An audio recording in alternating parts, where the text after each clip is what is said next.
Hello and thank you for tuning in to the Weird, Wacky and Wonderful Stories podcast. Now, please welcome, all the way from their front living room, your hosts, Shelly and Bella. Hey everybody and welcome to episode 42 of the Weird, Wacky and Wonderful Stories podcast. Hi everybody. So happy new year to you all. Yes, happy new year, and hopefully if you've made any resolutions, you can follow through on them. But hopefully maybe we have people that made a resolution to listen to all of our podcasts, and that would be amazing. That would be amazing. Mm-hmm. But have you noticed the special thing that we've got now? No. Oh, come on. What? We got a new logo, dude. Yay, we have a new logo. Yes, that's true. But hello, how long have we been married? You ain't figured out I'm not a dude yet? Okay. Jeez. But we have to really thank Heidi from AngelBot 3D, who did us an absolutely amazing logo. I don't think we could have asked for anything more, could we? No, I think it's really awesome. It is, and it's going to look amazing on things like mugs and T-shirts and thongs. Thongs. I've got this thing about having a Weird, Wacky, Wonderful Stories podcast on a thong. It's got to be, honestly. I think you need help. No, thing me a thong. No. As I said, Heidi from AngelBot 3D. Check her out on Instagram. She's got some amazing stuff. We're actually, Heidi, in return, as a bit of a thank you to you, we're going to run an ad for you on your services that you offer in regards to the portraits, the doggy portraits that you do, which are absolutely amazing. So we're going to put that together. So over the next couple of podcasts, you'll hear that ad. Go and check her out, find out what she's about, and I suggest you employ her services. Yes, definitely. We got a guest with us today who's been with us before. Unfortunately, Bella, you weren't able to take part in this one. No, I had to save lives. She had to go to work on the day that we actually did the interview. So she works in healthcare, and sometimes there's just certain things that you have to do. And she did it. And I'm sure that the people that she was caring for were grateful. I'm definitely grateful that she goes out and does what she does. And I've got to say, I'm 100% proud of her. So that's why she's not on this particular one. So you guys are just going to have to put up with my voice, unfortunately. But it is broken up with the lovely sound of Marie D. Jones. Well, I should just take more days off and not do these podcasts because you're very flattering when I'm not around. No, I need you. Yeah, I'm sure you do. No, I do. Mm-hmm. This podcast wouldn't be the same without you. I'm pretty sure you could handle it. No. But it was my baby, so... Yeah, exactly. It was your idea. Yeah. And no, I don't want to do it without you, ever. Yeah, that's probably a good thing. Or the podcast. Aha. Yeah. All right. All right, we're going to continue with the interview. So that's bye from me. Go on, rub it in. Bye. Today we have with us a previous guest, and I'd like to say friend of the show, who's a best-selling author of both fiction and non-fiction, an ex-MUFON investigator, screenplay writer, and much more. She's lectured worldwide on the paranormal, unknown anomalies, cutting-edge science, metaphysics, and human consciousness. She's also a member of CERT, the Community Emergency Response Team, and it's her expertise around this field that we'll be concentrating on today. As a side note, she's also really active on social media, and her Instagram posts keep me amused daily. And in fact, if she ever wants to change careers, she can fall back on comedy. Please welcome to the show, Marie D. Jones. I am so glad you said that, because I might need a second career. I don't think you will. Oh, that is too funny. Marie, our listeners love UFOs. They love conspiracy theories of secret government bases and FEMA camps, space, asteroids, all that sort of thing. But of course, one thing that all of these things have in common is that if everything goes wrong, civilization could be facing a disaster of epic proportions. It's the things that we're all interested in, the UFOs, but what if we could be facing a massive disaster? So that's why I learned about your book, The Disaster Survival Guide, How to Prepare for and Survive Floods, Fires, Earthquakes and More. And after I learned about that, I realized I had to get you on the show to talk about it. Yeah, it's funny because when I was talking to my publisher, who is just the most wonderful person, Roger at Visible Ink Press, about, what I wanted to write about, we were throwing around some kind of paranormal and conspiracy-oriented ideas. And because I had so much training and because of where I live in Southern California, we were having a lot of wildfires, we have earthquakes, and I just kind of threw it out. I'd really love to do sort of a comprehensive, almost encyclopedic book about survival training. And whether we're talking about the smallest little thing like a bee sting, or a laceration that you might get in your garage on a sharp object, or, full on asteroid impact. I love this. I love empowering myself and people to survive. And it's funny that you mention UFOs and conspiracies, because one of the things that I saw around the time was the government did an actual survival guide based on a zombie invasion. Mm-hmm. And they did it for, to be funny, but also in total seriousness, to use pop culture as a way to try to educate employees and, first responders and other people on what we might need to do in certain circumstances. What worries me is the human factor. It's the fact that, I don't know if you've seen a program on TV recently called The Purge. They did it as a series, and there's actually a movie out called The Purge as well. And it's on the idea that if you suddenly had a lawless society, if you suddenly could get away with anything on a certain day, what would people actually do with it?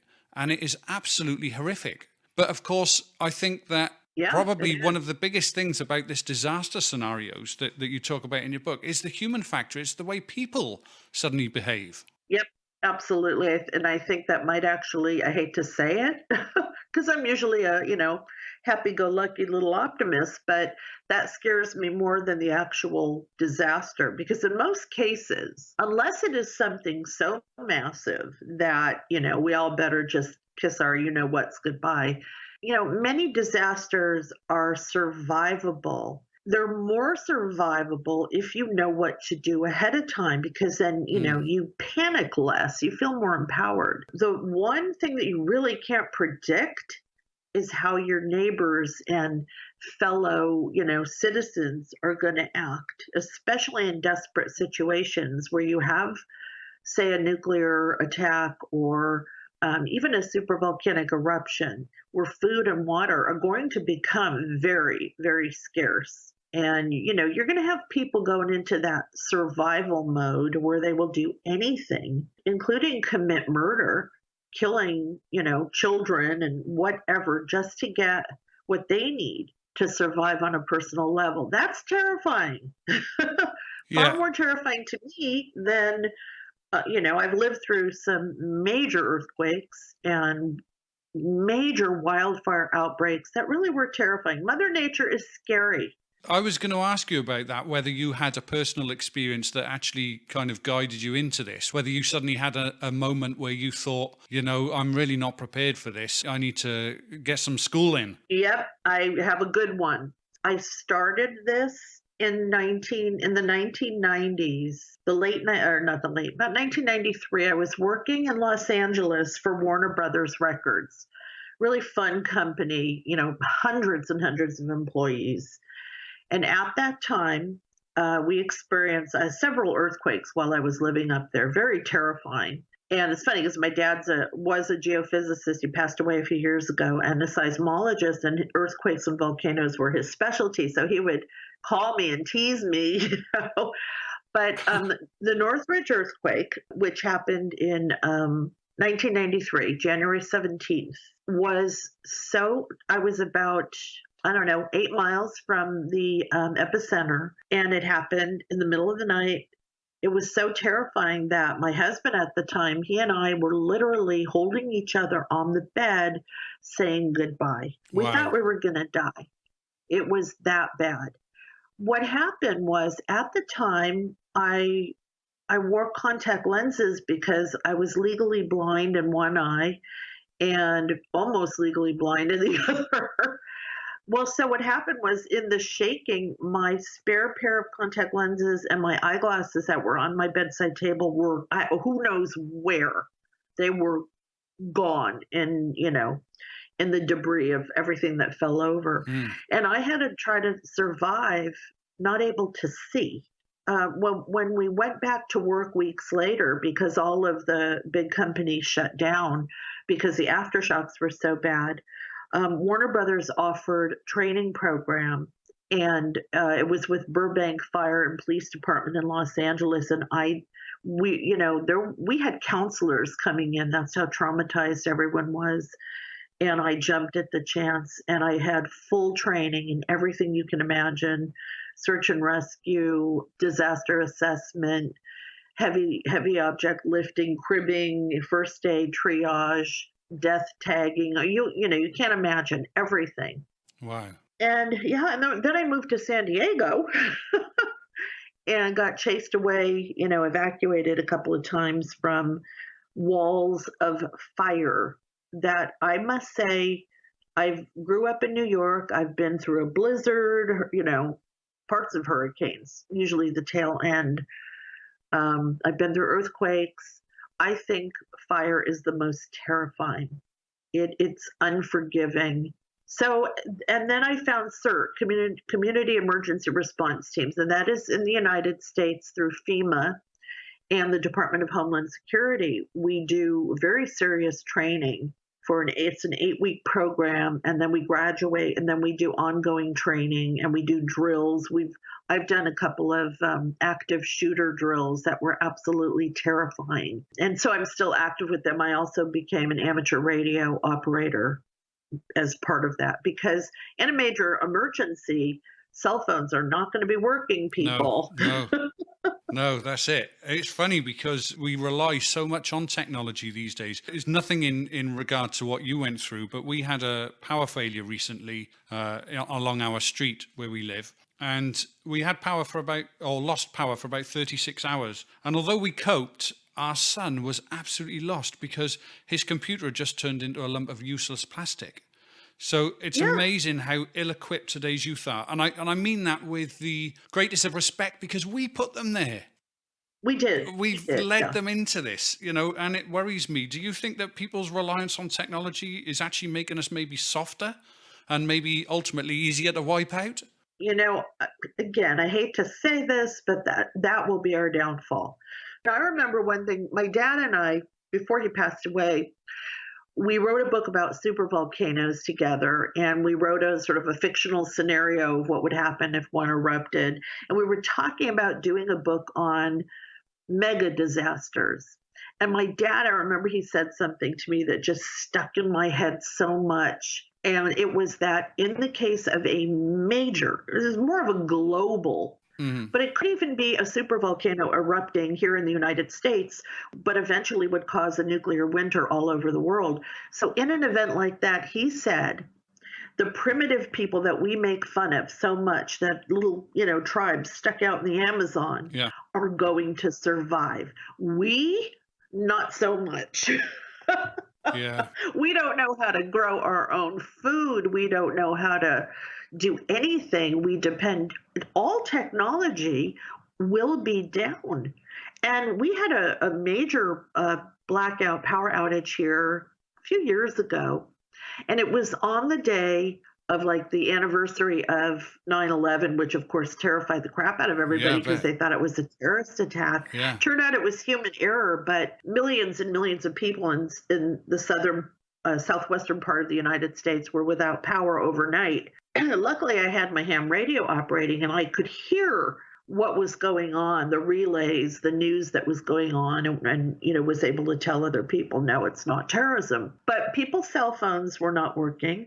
Sometimes you'd get a little bit of intermittent service. What really kind of freaked me out, though, was radio. Radio stations went down. Really? I mean, it's just wow, the longer it went on, the more stuff went down.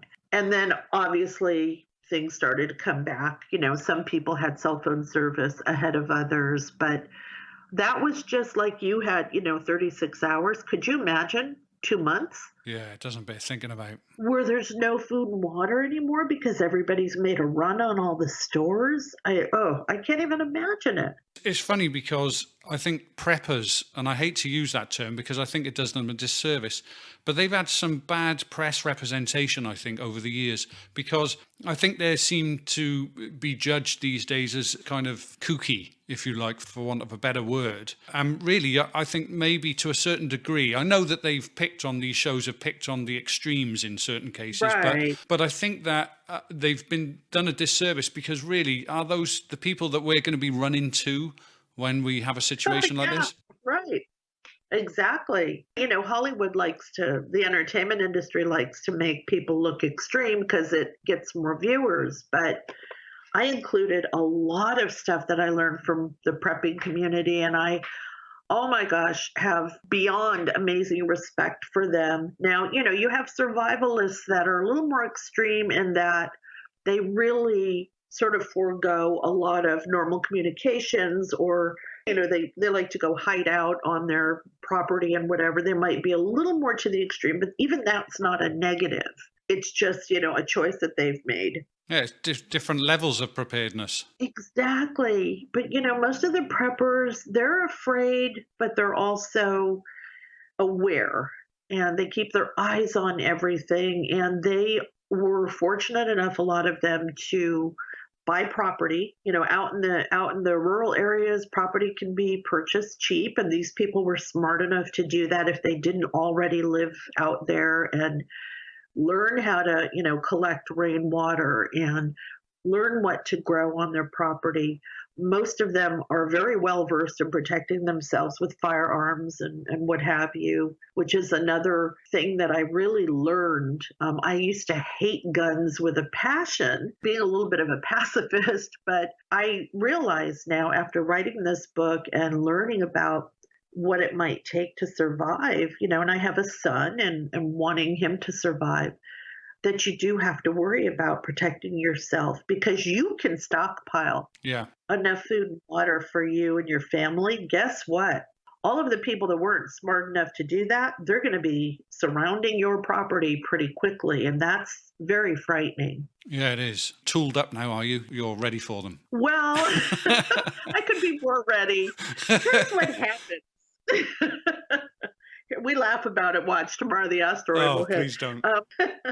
So, we get lazy, or I don't even know if I like to use that word lazy. We get caught up in day-to-day life. And I will realize, oh my gosh, we don't have enough water. And I live in a suburban area. We don't have enough water. We don't have enough non-perishable foods in the house. And I do have a kit. I've got a bunch of kits, actually, that have water and food bars and everything you could possibly think of.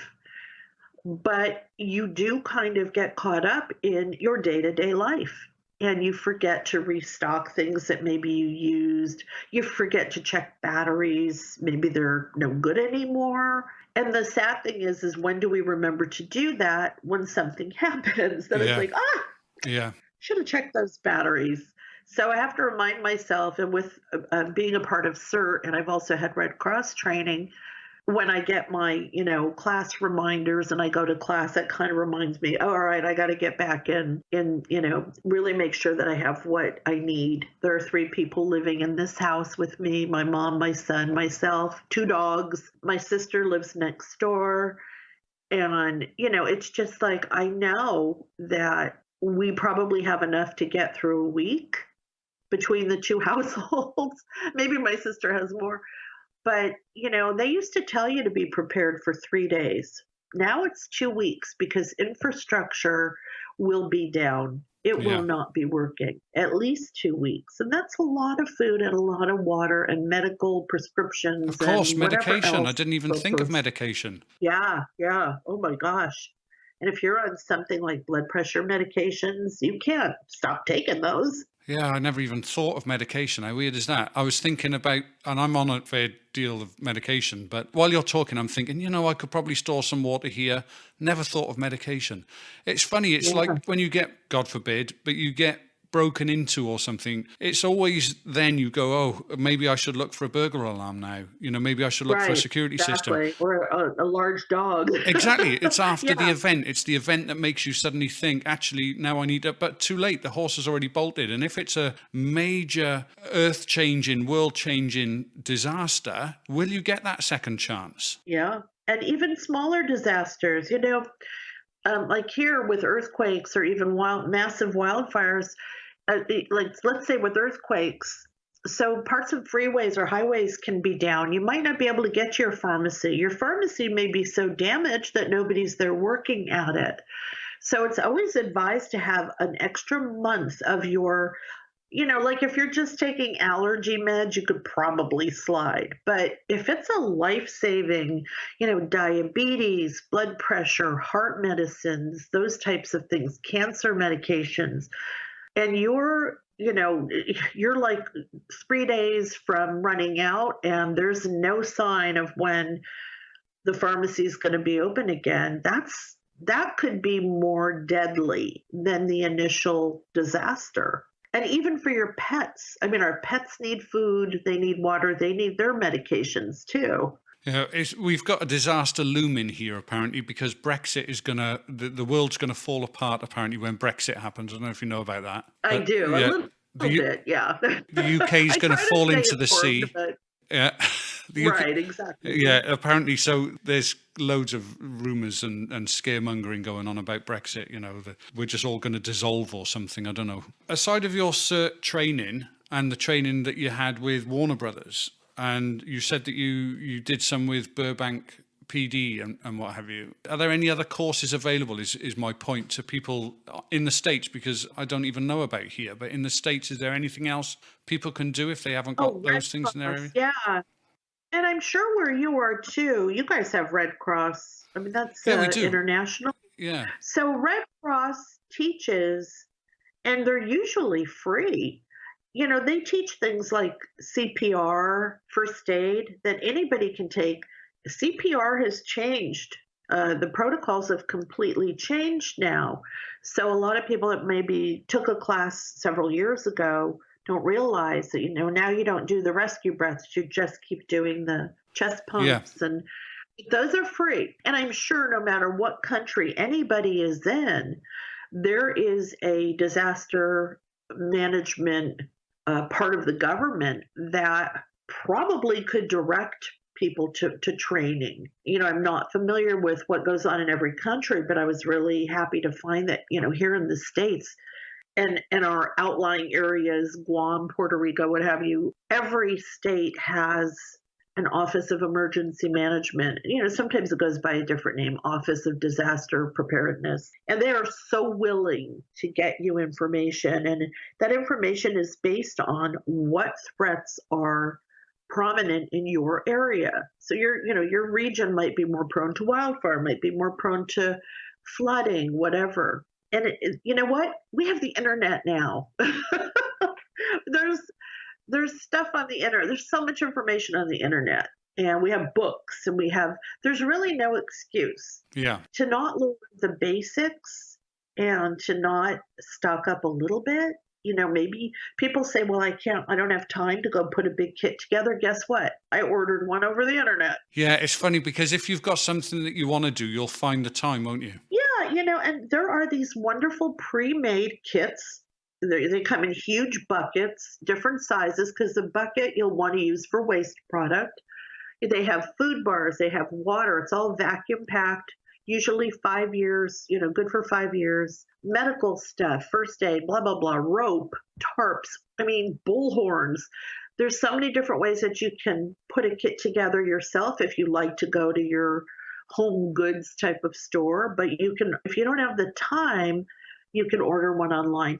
And they're not that expensive. And that's another thing people will say, well, the cost. So here's one thing I always suggest. Every time you go to the grocery store, pick up an extra gallon of water. Here it's so cheap. Just pick one up. Pick two if you can. Stock them away somewhere dark and cool. And then, every year or so, check the expiration. You might want to cycle them out. Pick up a box of Power Bars or a box of cereal. Even if you don't normally eat it, you want to have non-perishable stuff on hand because the stuff in your fridge and freezer are going to go really quickly. And I don't eat a lot of sugar. That's okay. In a major disaster, you're going to get your energy from those types of things. You're going to need it. Get some Gatorade. Get some stuff that can be kept, in a cupboard, a pantry, whatever. So if you do a little bit each time, one day you're going to look and go, oh, wow, we got what we need. Yeah.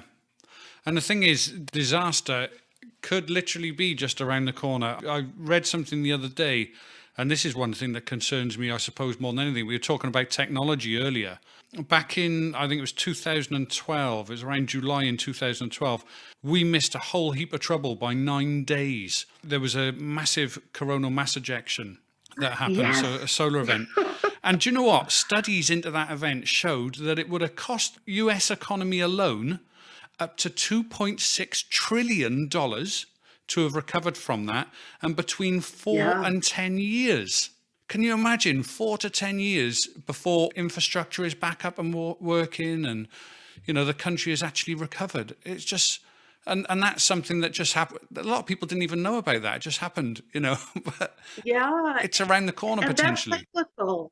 That goes on 11-year cycles in pretty accurately. So 2012, 11 years from now, we're going to be dealing, if not sooner, with another major solar storm activity, episode, and who knows at that point. But you're right. So, but think about what you just said. How many people turn away and stick their heads in the sand because what you just said is so incomprehensible and scary? And how do you wrap your mind around that kind of disruption to somebody's normal, comfortable daily life? It's terrifying. And I have to say to our listeners, our intent today isn't to frighten anybody or to scare anybody. It's purely to give you the information to hopefully make sure that you're prepared and that, that you're aware, because I think that, as you said, people walk around with their eyes closed. Yeah, and I'm gonna say that I think sometimes it is good to be sort of frightened awake. Yes. When that becomes negative is if you stay frightened to the point where you don't do anything. But if you sort of come awake and like, oh my gosh, I've got my family, my kids, my elderly parents live with me. What would I do with them if they were home alone? Once you wake up to the possibilities, look, you may not survive the biggest, like an asteroid, 2-mile wide. None of us will. But we're not talking about the events where the odds are very low of them happening. Stuff happens every day. Especially man-made threats, human threats. Walking into a grocery store, wondering if there's going to be an active shooter event or car accidents, pileups on the freeway and dense fog. I mean, there's so many different things that could happen, but you still need to get out there and live your life. But if you're equipped with some knowledge, some basics, if you've got a nice kit in your car in case, you get stuck on the freeway for 24 hours, you've got water and food and blankets. There's so many little common sense things that people can do where they feel just a little bit less afraid. Yeah, that car point that you made, I carry a blanket in there because, it's usually cold in the UK anyway. But there are occasions where I've actually given my blanket away because I've driven down the road and I've seen people on the side of the road, maybe their car's broken down, and you can see they've got young children with them and they're shivering. And oh my gosh, I've actually given my blanket away a couple of times. Where I just pulled over and given nice. it and just said, I'm going to keep an extra one. Yeah. Yeah. And sneakers or, thick-soled shoes, boots. I mean, a lot of people that are commuting to and from their jobs are dressed up. Women might have, high heels on. And so it's always a good idea to have a pair of shoes that you can run in and also walk on a lot of debris in and not worry about that. So just a change of clothes. People that have low blood sugar issues, if you get stuck on the road for more than a few hours, you're going to want to have some power bars or some almonds or whatever, just silly little things like that don't seem so silly when you actually use them. And then you're like, oh my gosh, thank God I had this water and this banana, and this blanket. Yeah, you can always find space in the car. Usually it's full of junk, isn't it? You've got things in the glove box that you've never used. And it's just, it becomes a sort of storage area for the kids in the back. They chuck everything everywhere and it's all in the footwells and goodness knows what. You can imagine what my car's like now. Yeah, at least throw some useful things in there too. Exactly. Yeah. Give the kids some power bars to play with. Let them throw them on the floor. I mean, look, power bars are full of junk, but let me tell you something. When you don't have a lot of food around, those things are cheap and they come in handy. Yes. Yeah, definitely. It tastes like cardboard, but they'll keep you alive. Yeah, yeah, and you're going to need those sugar rushes. What role do you think, we're getting into maybe a conspiracy sort of side of things now, but what role do you think the government might take in case of a major disaster? So let's look at, I don't know, let's just pick something. Let's pick something like an asteroid. I know it's lower on the probability scale, but if there was something like that, do you think the government would kind of shut themselves away and leave us to fend for Oh, heck ourselves? yes. Yeah, absolutely. Don't they have they have these underground. I remember reading Time magazine quite a while ago. I think it was over 10 years ago about the bunker systems that, well, we in the United States, but I'm sure every country has protection for their government leaders. Absolutely. We will not see them. They will be in a major emergency, they will probably the top, 5 or 6 government, how it trickles down will be gone, and the underlings will be left behind. Now that's not conspiracy theory, that is fact, because it's happened before. You have to get your leadership to safety. I understand that they'll be needed later, to help pick up the pieces, but I think, self-preservation plays a big role in this too. The wealthy who can afford underground bunkers. I wouldn't go so far as to say that they might take advantage of the situation. In something like an asteroid impact, I think it will be so overwhelming that whoever is above ground at the time it happens, all separation by class, wealth, political, whatever, is going to disappear. And basically, we are thrown back to, the Stone Age. And we are fighting for the most basic thing of all, and that is to survive. However, you brought up the word conspiracy. I do believe that one of the worries that we need to think about are false flags. And they've been used in the past for different goals and motivations of different governments. I believe they'll be used again.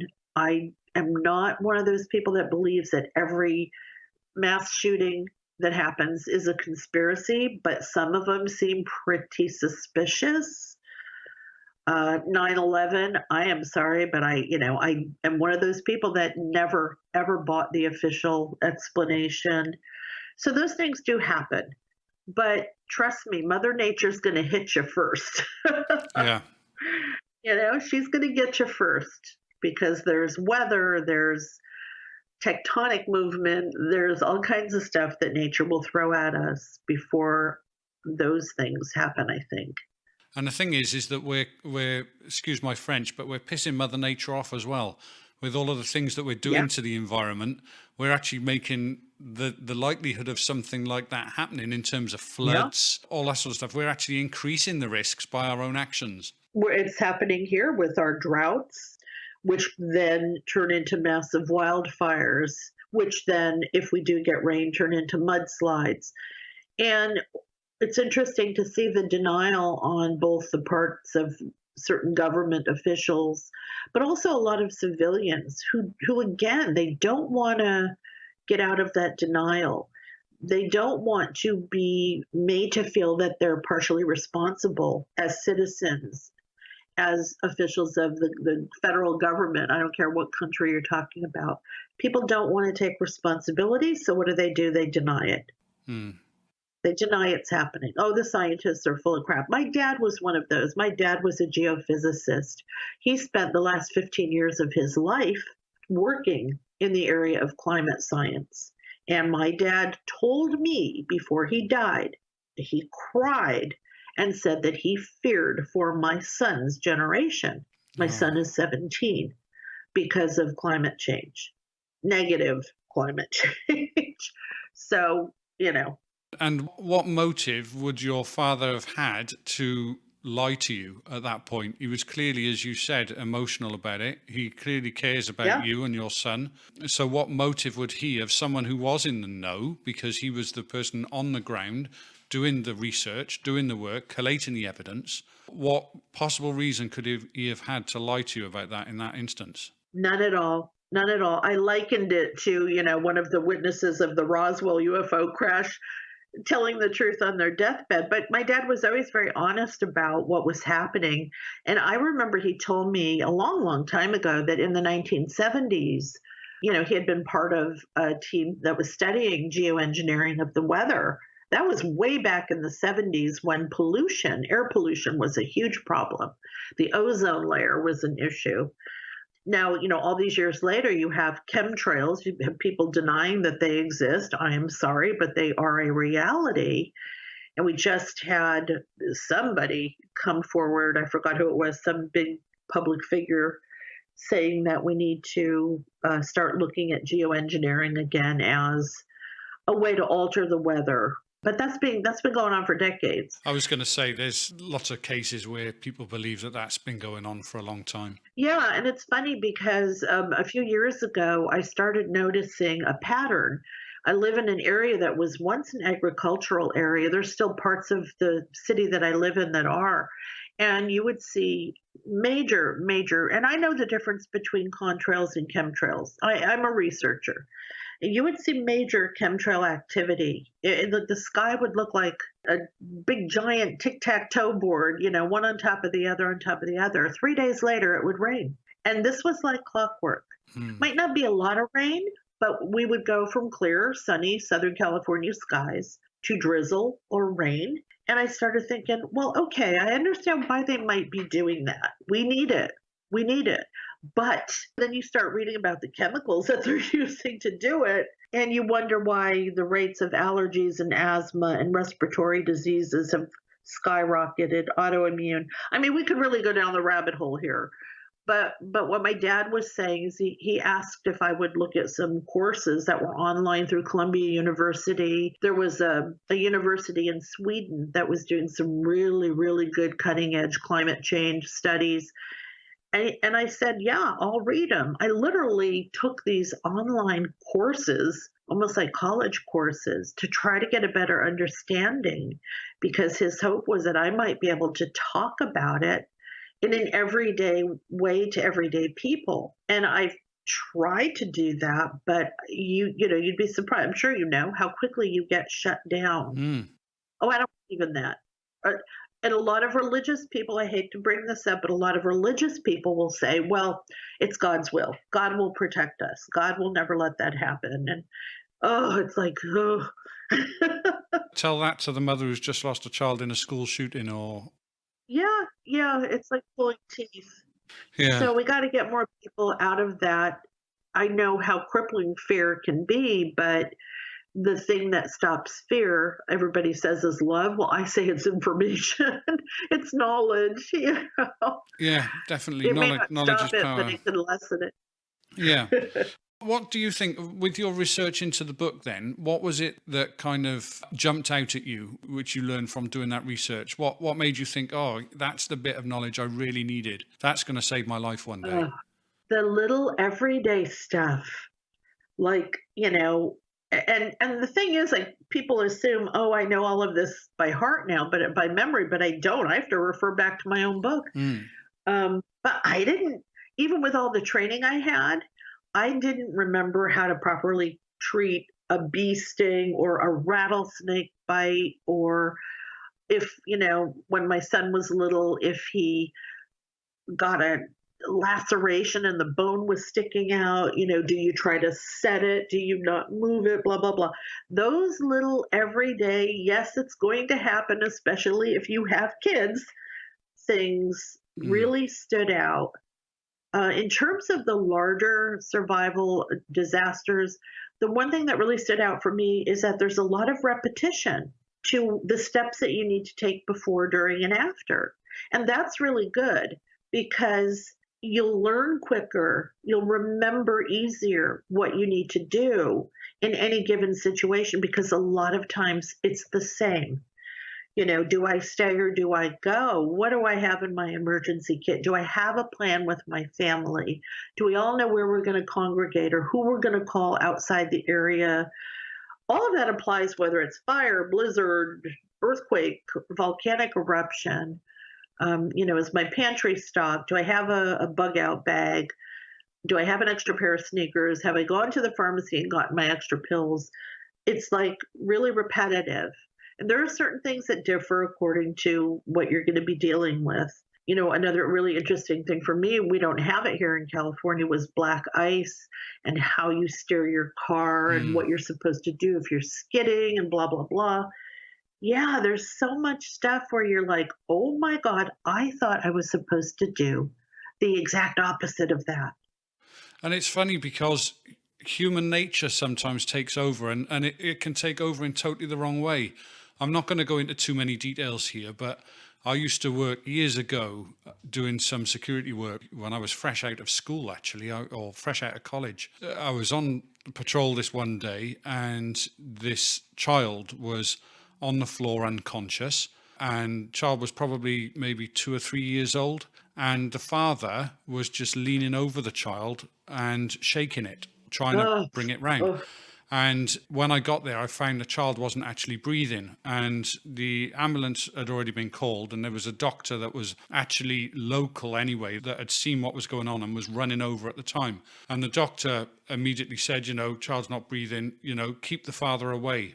And it was my job to try and hold this father back when all his instincts and all of his power was involved in trying to get to his son, who was, oh my gosh, to all intents and purposes at that point dying, and to try and hold that guy back, because I knew that the thing the child needed was the medical attention the doctor could give, who was looking at things rationally and calmly. Yes. Thank God he brought the child round and managed to get the child breathing again, and then the ambulance turned up and dealt with it. But that was one of the hardest things I've ever had to do, was to hold that chap back. But he and his human nature to just try and hold the child and shake the child awake was exacerbating the situation. Right. And if that child, had some kind of head injury where he should not have been moved, your emotional reaction as a parent, could end up killing your child. And I think that brings up such a good point that whether you're alone or you're with a group of people, when you have some knowledge of what to do, you're still gonna react emotionally. We're human beings. My gosh, if that happened to my son, I would initially freak out. Yeah. But what I've learned is that when you kind of know what to do, you might panic for a few seconds, and then you kick into this weird sort of slow motion, surreal mode in which you are able to take proactive steps. You get into this weird zone where like your intellect takes, okay, you know what, emotion, you need to take a step back. I know what to do. And that can make all the difference between somebody living and somebody dying. In one of the drills that I was in, it was a plane crash drill involving hundreds of people. This was up in Los Angeles. And my job, my role, we all got to play roles, was to be the person that is not all that much injured, but annoys the hell out of all the first responders.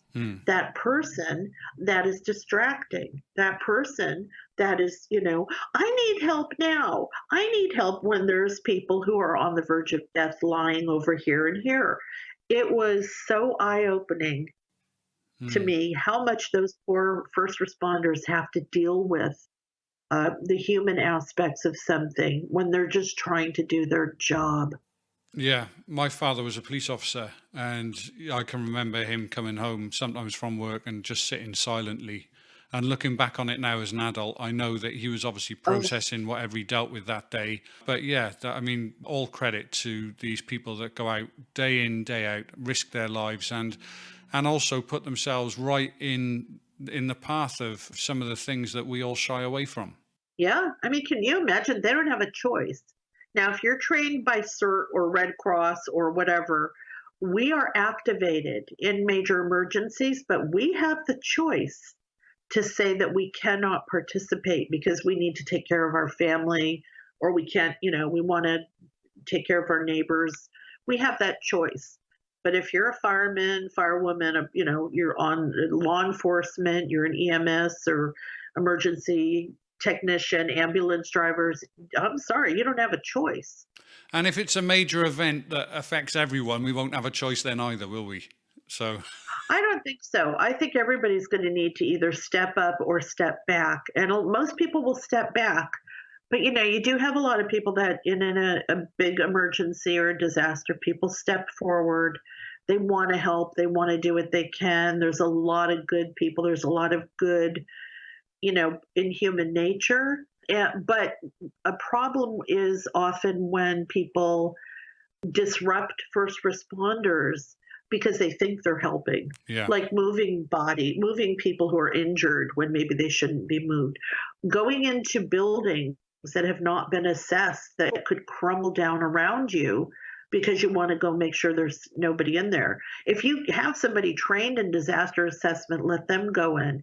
However, I know full well that if you're the only person or you and your neighbors and nobody knows what they're doing, you're going to go into that building. Yeah. And it's just a risk, that people take. Yeah. We're coming towards the end of our time together. I just want to ask you something that's going to a little bit more sort of light-hearted maybe, and I'm going to put you on the spot. Good. I'm going to put you on the spot here, okay? So a little scenario, there's a major disaster, okay? And you take the items that you've already prepared and you maybe decide that you can't stay in your house, and that because I know that there's times when you got to hunker down and times when you've got to leave, isn't there? Right, shelter in place, yeah. So in this situation, you're having to leave and you take with you your emergency stuff that you've prepared. Of the stuff that you've left behind, what do you think you would miss first? Oh my gosh. Okay, so the times that I was actually evacuated, do you know what I took? Go on. My purse, of course, my cats. I don't have any cats anymore. I would take, my kid. No, actually, I ended up taking my computer hard drive because my whole life as a writer was on that All thing. right. The things I left behind, you know what? Here's where technology is good. Here's where technology gets to make us happy. You used to hear people say, I'd take all my photographs, all my photo books of my wedding and this, that. Well, now, a lot of that stuff is on your phone or on the cloud or on Facebook or whatever. I think I would miss, I don't know, my books. But then again, we live in a world where we could most easily replace things. I think stuff from my childhood that I have in my storage room. Right. Because I know I couldn't take that with me. Yeah. As long as I have, my people, my pets, and my basics, and I grab my hard drive, which is right in front of me, I'll be okay. I mean, all the rest of that stuff is material, but it's funny because when you boil it down to a question like that and you really think about it, you realize really that what in life do you really need other than the people around you and like you said, the memories, really. It's funny because I was talking to Bella in bed last night before we went to sleep, and I said to her, I was talking about the conversation that we were going to have today and this interview, and I said, I'm going to ask her what she would miss first, if she had to leave stuff behind. And so Bella turned to me and she said, well, what would you miss first? And I said, you, dear. Sorry, honey, but I'm out of here. Save yourself. It didn't go down very well. I was too close to make that comment. Yeah. Hopefully you had a little smile on your face when you made it. I did, yeah. I did. And I won't say what she actually said to me in return either. Oh, that's funny. Yeah, I think that's a great question. And you know what? If your answer is something that you could take, be ready. Just be ready to evacuate and have that at the front door. Yeah. Yeah. Listen, Marie, It's been absolutely fantastic talking to you, as always. Where can people find the book? The book is sold in bookstores, brick and mortar stores, all online bookstores. So it's easy to get. And I highly recommend it, even though, yes, I did write it, but I tried to make sure I covered everything. Yeah, that no, could help people. I think it's a must, really. I think that this kind of thing could affect everybody. It's not like, if, I don't know, you get a new book on web design or something like that, and it's only going to appeal to people who are interested in web design. But really, something like this could potentially affect everybody. So I think, that bit of knowledge, and, you've done a massive amount of research to actually go in that book. So, people aren't going to have to do that research now. All they got to do is get your book, and they've got the it whole all point there. of it. Exactly. Yeah. So it's called the Disaster Survival Guide, How to Prepare for and Survive Floods, Fires, Earthquakes, and More. Marie, what else are you working on at the moment? Is there anything else you got coming up in the pipeline? I have a book in July coming out called Celebrity Ghosts and Notorious Hauntings. And I'm writing a book on ancient aliens and ancient technologies and suppressed sciences. That'll be out next year. And then I have all kinds of fiction and film stuff going on. But in terms of books, those are the ones that are coming. Well, that's definitely stuff we'd like to get our teeth into. So you are the guest that keeps giving. So if you if you want to come back, you're more than welcome. Oh my gosh, of course. Hey, consider me a regular. Excellent. Honestly, it's such a pleasure talking to you. Thank you very much. Marie, look after yourself, and thank you very much again. You too. Take care. Bye-bye. Well, guys, I hope you enjoyed that. It's a little bit of something out of the ordinary this time, but I think it's something that we're all interested in, or certainly should be interested in. And certainly, as I said right at the start of the podcast, all of these things that we're interested in with UFOs and all that sort of stuff. Hey, you know what? There's just as much chance of those UFOs coming down and having aliens on them that want to wipe us out as there are those that want to be nice to us and share their technology and everything else. So I think it's really interesting and definitely a must for people to learn a little bit more about how to survive in these kind of circumstances. Not that we expect any aliens to come down soon. I don't want anyone to have nightmares. Don't forget you can catch our podcast on all of your favourite podcast apps, iTunes, SoundCloud, etc., etc. We're also now on Spotify for those people that don't know, and our logo is getting out there, our new logo. Unfortunately, iTunes, one of the biggest suppliers, and yet they still haven't managed to update our logo on all of their podcasts yet, so I don't exactly know what's going on there, but certainly Spotify and the others have got the new logo. It has been pushed out to them. It's literally just waiting for their servers to update. You can also catch us now on YouTube, believe it or not. We're starting to upload our episodes to YouTube. I've only just started. There's only about 20 episodes up there so far. So if you want to view them on YouTube, although there's nothing to view, it's just our logo. But if you want to listen to them on YouTube, then you're more than welcome to as well. Don't forget, wherever you listen to us, to like, subscribe, and all of that good stuff so that we can bring you more stuff. And we have got some fantastic stuff coming up for you in 2019. I wish that I could tell you about it all now, but I can't. I'm sworn to secrecy. Stay tuned is all I can say. And if you subscribe, you definitely won't miss it. Thanks again, guys. Take it nice and easy, and we'll speak to you next week when I'm sure Bella will be back to entertain you with her lovely tones.